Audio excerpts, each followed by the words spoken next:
Good day, this is Architect Mikey, CEO of ITC here in P2C QZ, and we're on the roof deck.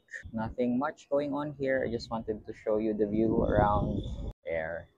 So we're just finishing up the perimeter walls. We still have some masonry going on that side of the building. We're done practically here on the interior parts of the compound. We're done painting this side with the final color. I'll show this to you maybe later when I go down. And this side, that side, a little skim coat there, and we've just started painting on some of that part because the masonry on the other parts are still ongoing. Don't forget, hindi po nadadaan sa concrete neutralizer or lason po ang semento. You still have to wait 7 days, not 1 day, not 7 hours, not 48 hours. Gaya ng sabi ng iba, pwede na daw mag-skim coat. Kasi skim coat naman, hindi naman tayo nagmasilya, nagpati, no? So the minimum is still 7 days. You should check that out with your paint manufacturer. Here we use Boysen, and they're very supportive. Thank you, Boysen, especially with technical data and support. So after 7 days, it would be best also if you wait another 7 days before you do your primer.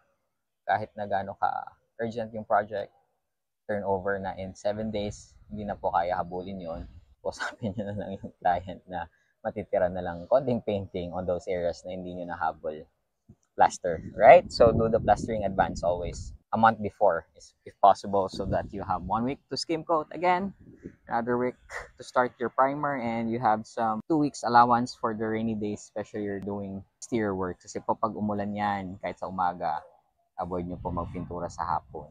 Kasi moist pa rin yan, nag-absorb pa rin kahit papano ng water, and you don't like that with your exterior finish, especially with your firewalls.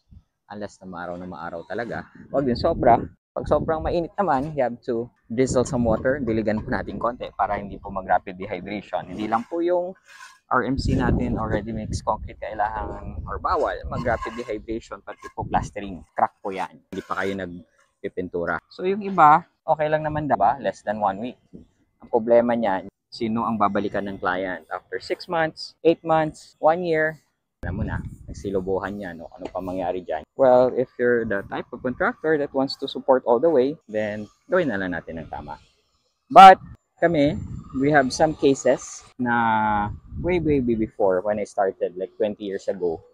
I think skim coat was just new at that time. Hindi pa masyadong accepted. I even forgot the brand. I think parang wala pa si Boysen ng skim coat noon, yung Construct.